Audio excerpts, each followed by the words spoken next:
Brought to you in association with Grendel Press. This is Werewolf The Podcast, a serial killer drama.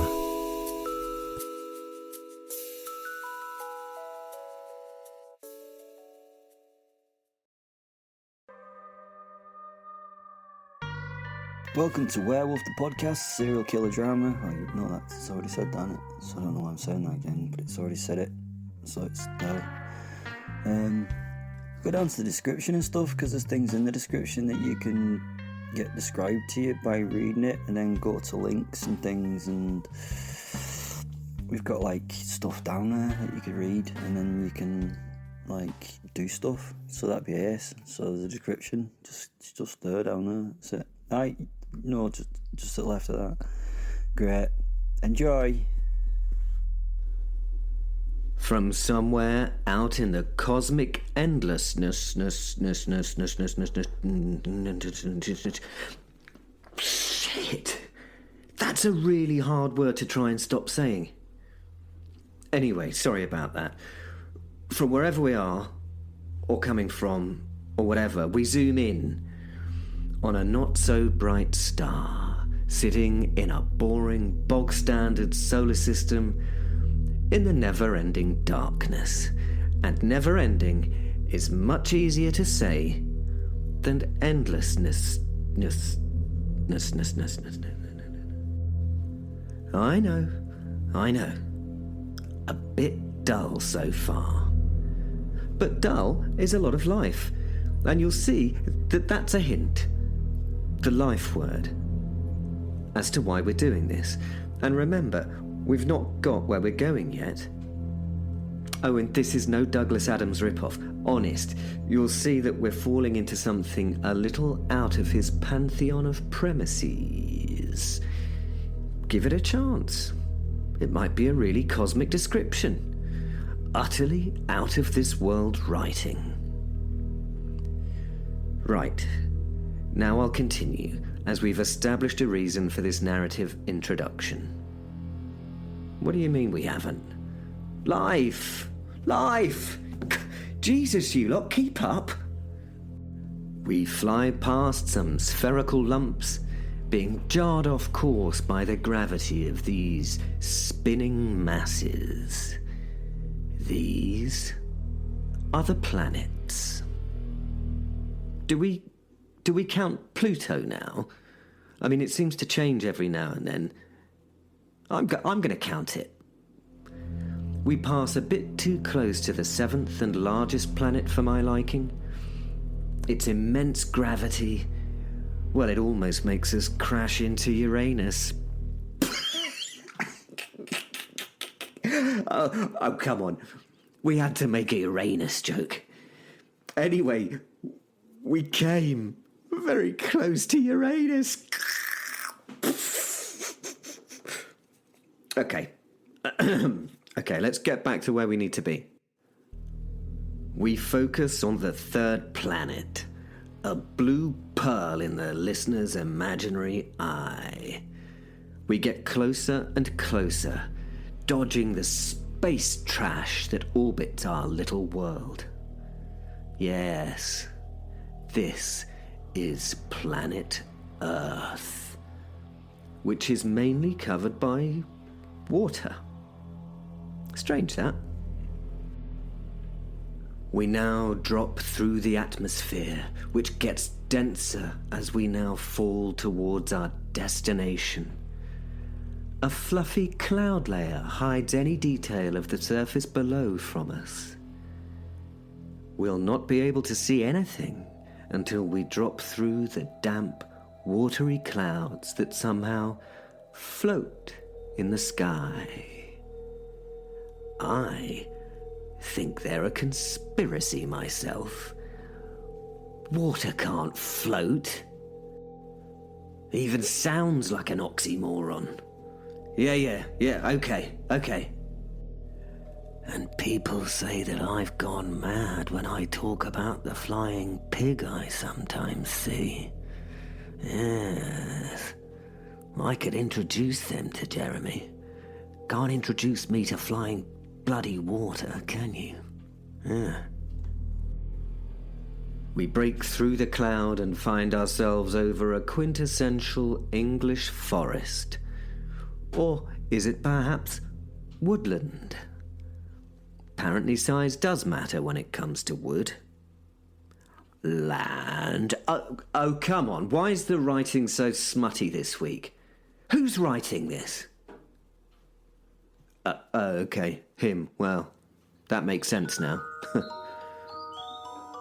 Dirty bastard.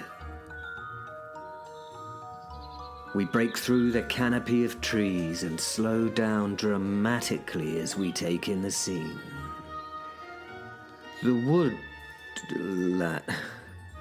The forest floor is covered in flowers, green lichens and mosses. Hang on a minute. Green lichens? Oh, not green werewolves, then? No.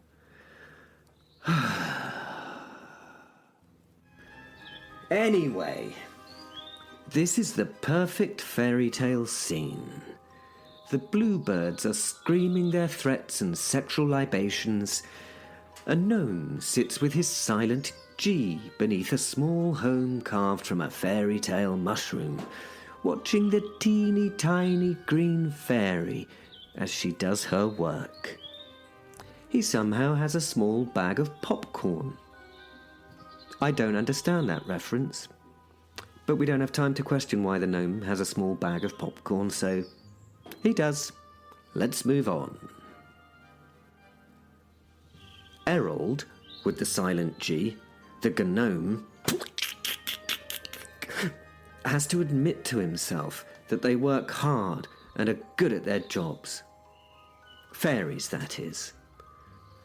Although this is a job that he'd never seen a fairy undertake before. It was interesting. And the popcorn was good.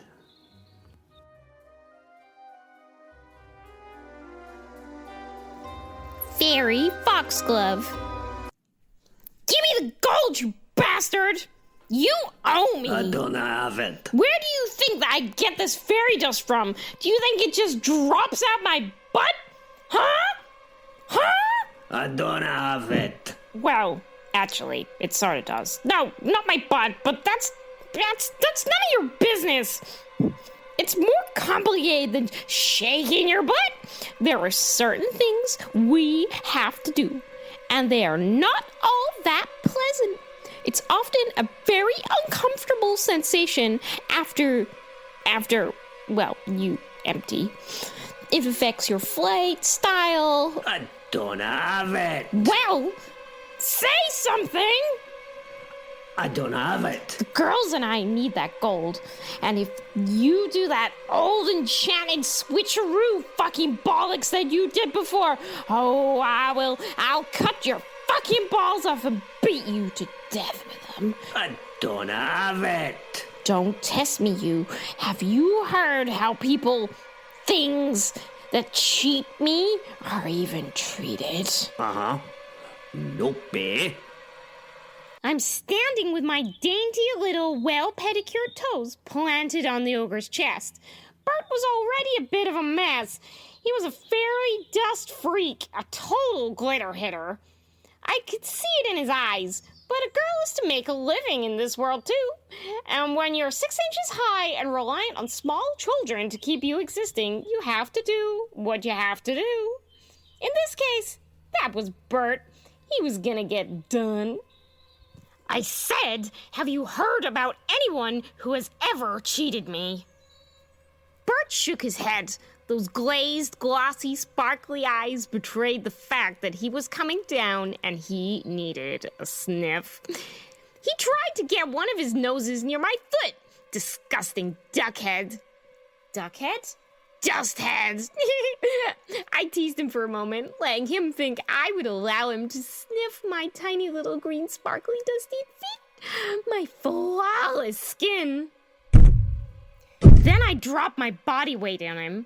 He groaned at the impact. We fairies are dense. In reality, I weigh about 15 grams. but we're not in reality here. And I had recently seen a not-so-nice necromancer that we were working with who gave me a spell that I can use when needed to provide me with a mass of a neutron star when required. It meant I became a veritable mass if I hit you when flying at top speed. It did turn out to be a very not-so-nice necromancer. I mean, do you think there is such a thing as a nice necromancer? Well, I mean, he was a bit clingy. We fucked a few times, but I was not interested in becoming his dread queen or whatever. He stank of formaldehyde, too. Don't get me wrong, but yeah, he had to go. You feel me, young bloods? See, I have the gangster chat. Anyway, where was I? Oh, yes. Why am I the heavyweight fairy in all the ways that weight can be used as a metaphor? Feel free to make your own jokes about my weight if you want, but make sure I don't hear it. I mean, I'm pretty insecure about my image and have been laughed at for eternity for being itsy bitsy, cutesy, and sweet, but you pick your own battles. I am not a fucking Teletubby. So to counter that, I have developed a dangerous set of skills to deal with those who laugh at me. Skills that I like to use. I mean, I really like to use them. There are centuries of pent-up aggression in this tiny but perfect frame. It has led to my nickname in the Fae community. That fucking unhinged cunty killer, or fuck for short. I like that name a lot, a real lot. It suits me and all. Fuck, in every way that the word fuck has meaning in the human language. But I speak fairy at home. Do you know what fuck is in fairy language? Well, it's fuck, you idiot. Do you actually imagine that there is a word for fuck in fairy language? I mean, really? Goddamn fucking humans. So, Bert, this is how it goes. You have one option and one option only. I need you to pay. But instead of paying me gold, I have a job for you. Now, it's not a nice job. And it's not an easy job, but it's a job that you will do, or I will not only kill you, but I will have to do it in a way that will haunt me for the rest of my life. And I have seen some awful torture and destruction of folk, and most of that was thought up and done by me. I have given myself PTSD, so I am only hanging on by a thread. So you will take the job. You will. You will. Won't you, Bert? Bert's eyes were full of tears and fears. He nodded, but I again dug my teeny tiny toesy woesies into his chest to make him feel a little more uncomfortable in the moment. The worst thing about doing this kind of thing, the beating, scarring, and murdering of those who cheat me, is that it has now become such a rare thing for me to need to do. The only creatures that cheat me these days are the exceptionally stupid. And I'm not saying that ogres are stupid. They are often as bright as a very dull, table.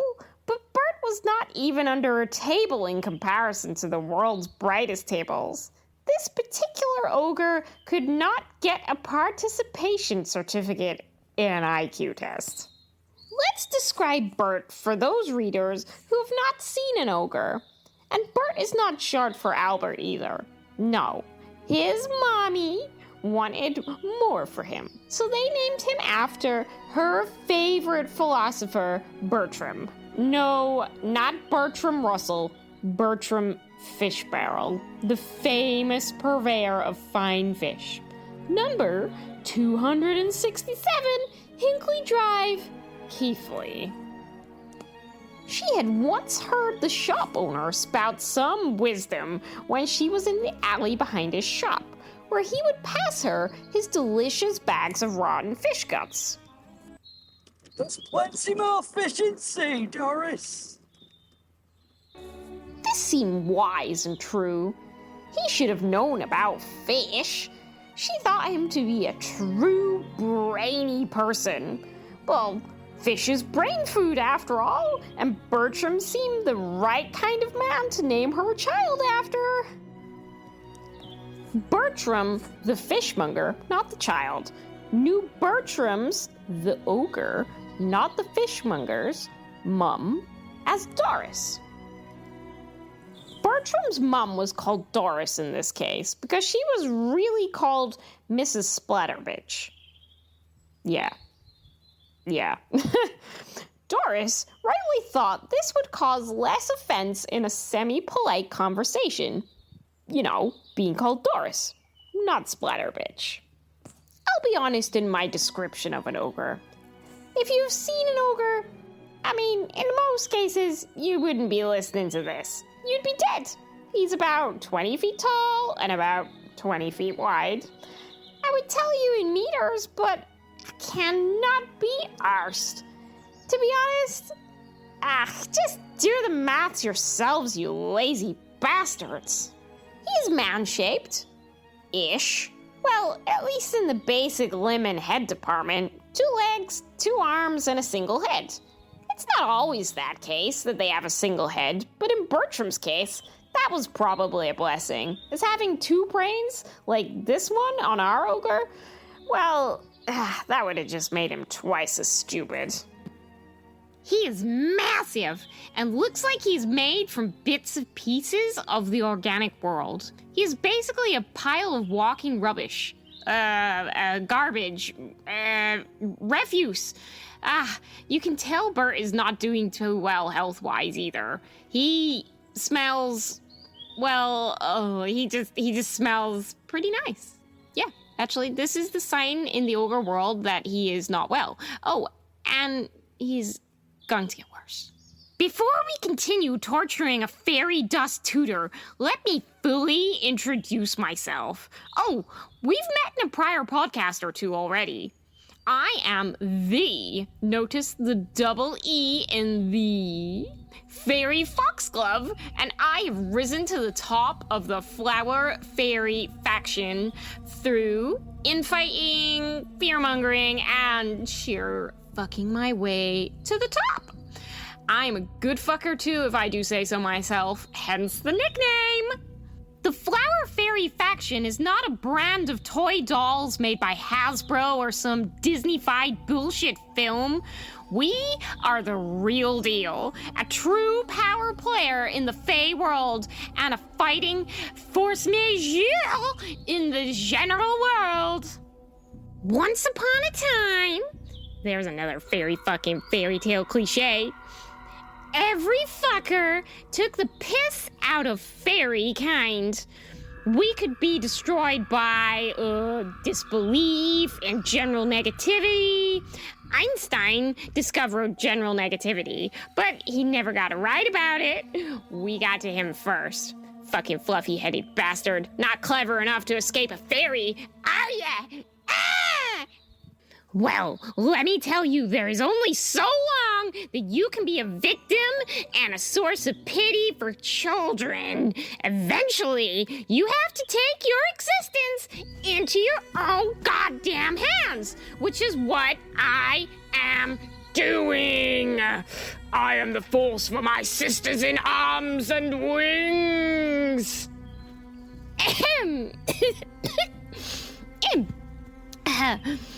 We run several things in the naughty Fae world, and I will go into them because you're not going to tell anyone, are you? If you did, who would believe you? It would be also, getting back to me, and you would not be sorry. You'd just be gone. The forest needs fertilizer, and you make good organic fertilizer for my little flowers. So, as we have previously mentioned, we produce a sparkly dust that helps us fly. It's called Foof Pulveris. What we found out quite early in our lives is that other fae creatures of the world liked our foof powder, and that they would capture and kill fairies to get a sniff of foof.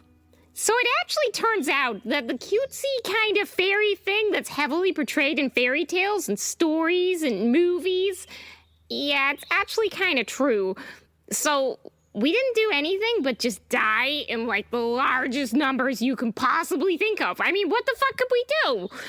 Well, turns out we could get pissed off and we could fight back. And we did. We can withhold our foof powder. I won't go into detail about how we excrete it, but it's a bit, personal, so you're not getting to know. And there's a reason why it is called foof powder. We found allies in the Feyworld. They would be paid in our powder, for their help, and then we would slowly withdraw it, and they worked for us instead. We supplied a limited amount of foof for unlimited power. Now, we run this shit from behind the scenes while flitting through the fucking flowers. We then extended our reach. You have to be friendly and loved by the wee kitties, don't you? You have to be believed in, to exist. Well, you try and be believed in by kids who have access to porn on the internet as soon as they can hold a bloody tablet. How many 6-year-olds can access the world of drugs, sex, and violence? All of them! Duh! That means we needed to kick the innocent fairy crap to one side. No longer the cute and sweet. Now we are cruel and sinful. We took what we needed and, we did save their innocence in the process. We took those children and saved them from a world of sin. Yes, we did. No porn, no sex. We took them from the orphanages. We took them from the problem families. Then we would have nothing but just 100% belief in fairies. Tied in chairs and forced to watch Peter Pan movies on loop. Oh, we're not heartless. We let them watch a number of different versions. We also keep them hopped up and stimmed out on relevant drugs. Foof powder doesn't work on kids. Well, it makes them fly, but that's boring. We can all do that. Oh no, you losers can't, can you? You're so fucking pathetic. We protect the kitties until they're 16, and then we release them back into the wild, the world they came from. Well, that's the theory. They don't actually usually live for more than a few months. We do try, though, to keep them alive. We feed them and everything. We do, quite regularly, actually. The fairy foundling farms are hidden quite well in the urban sprawl of society. It's not difficult to hide them. We found that humans, because they have factory farms for pigs and chickens and blah, blah, blah, we can easily hide our own factory farms for kids. Just like amongst them. They look and smell the same. I mean the factories, not the pigs and the kids. However, they do eventually, after a while, the pigs and kids, they smell the same. And I believe, actually, they do taste the same. Not being a carnivore, I wouldn't know. Not something I've tried yet. But yeah, I have heard that. We can also get rid of the bodies with the distribution service that the meat industry provides. Or just feed them directly to the pigs. Often easier. The tooth fairies make great savings sifting through the pig shit for toothies, rather than paying spoiled little bastard for bits that fall out of them naturally anyway. I find it a bit weird that they sift through the pig shit myself, but they say that they say that they would find it harder if they had to use pliers to rip them out of the head. I mean, that's just really weird. Why would that be hard? I do not think that this is the end of business. This is all in recent Fae history. We are already talking with the Vampire Nation about having their food source as a byproduct of the farms. Also, a lot of different dark arts need different body parts and for their work. We're always taking business further and further. This time next year, this little 6-inch high green bitch is gonna run this world. This Fae world. Respect the fairy. Believe in the fairy because the fairies believe in you, and that belief in you is dangerous. Now let's go back to Bertram and his powder problem. I mean, I don't need to do this hands-on shit anymore, but I love it. I love getting thousands of years of anger and revulsion out of my system and giving it back to the creatures, especially the bigger ones like Bert, who used to squash us for fun. Bert himself did one of the Dandelion sisters in, so I have a good reason to show the big dumb fuck no bloody mercy.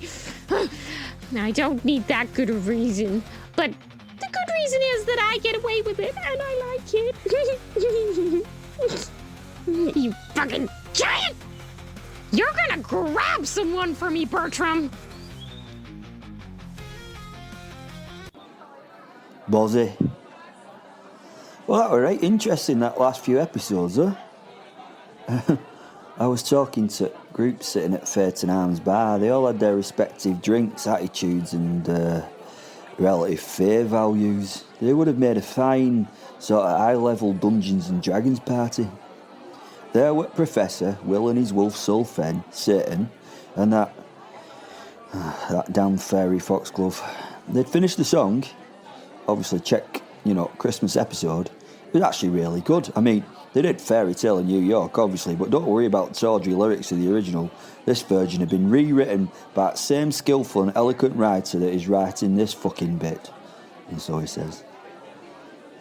They'd all been drinking right bloody heavily, and Will and Professor had been drinking heavily for sort of mortals. I knew that Will, with his werewolfy powers, could sober himself with a thought, but that thought was the last thing on his mind tonight, and he wasn't a prof where in this country, well, we'd describe him as being pissed.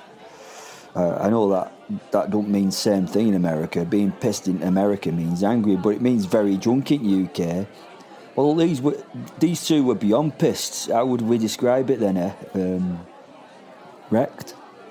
Yeah, wrecked. Seems like a suitable step up. Yeah, wrecked describes what they were very well. One of the reasons I like my pub, the Fairytale Arms, is because it's the only place on all the planes where these characters could get wrecked safely together. Well, safely-ish. Satan herself had been sipping slightly. She was a proper class act, that one, and I don't think that she's affected by alcohol in the slightest, to be honest. I suppose she can't be. Wouldn't make no sense, would it, if she did? She strikes me as type of immortal monstrosity that could drink to excess. The slightly underdressed body that she let me see tonight was, of course, my perfect fantasy. It's what you see when you look at devil. You see thing you want, to be lustful for.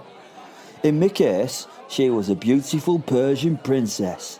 Coffee-coloured skin, long dark hair, eyes the colour of a desert sunset, and a right tidy arse. She were damn gradely. Professor, on the other hand, well, he could drink himself into a coma.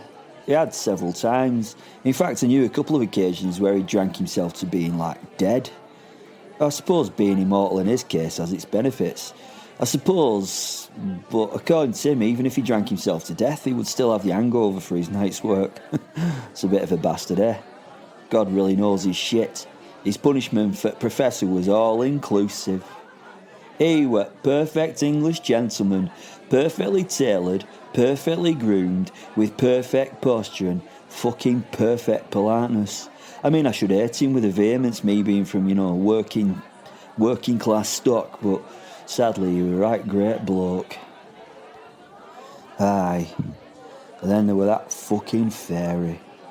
I hate fucking fairies. I used to like them, and you wouldn't find them in pub 20 years ago. They were always out there helping kids went lost in forest, washing up at night for granny, flitting about and doing flitting things. I hear that they used to lay down dew as they flew. I don't know what that dew is, but I won't lick no surface that's been put on. But do you know what? They were lovely. Then there suddenly arrived in Unreal Realm the Flower Fairy faction.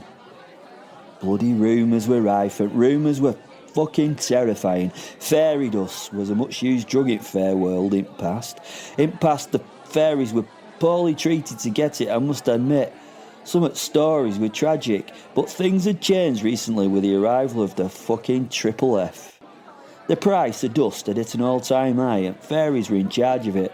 The monsters that would make the fairies' lives hard and full of fear were, well, now terrified of the tiny winged women. Wide berths were given to them, but fairies knew it. They now revelled in their newfound power. Suppose you can't blame them, though. I think I would do same if I had their bloody history. And this was the fairy, notice double E. This was fucking Fairy Foxglove, the most toxic and dangerous one of them all. She had the power to stop your heart, and she had not been drinking heavily. No, I don't know a word for the way that fairies drink. It's fucking inconceivable that they could put away the volume of booze that they can. They're big enough to sit in a pint glass, yet their bodies seem to be able to hold gallons of the good stuff. I mean, literally gallons of 43% proof vodka in her case. She was loud and leery, and I would have to step in at some point to sort her out. I really would. Being the only landlord in Netherworlds means that I had a lot of power, you know. Worst thing for a cryptid, fae, entity or whatever was to be barred from the Phaeton arms. So if I stepped in, she would need to listen. This is my bloody place, and my considerable ability with the old magic runs it. She was going to get telt, and I was going to fucking enjoy it.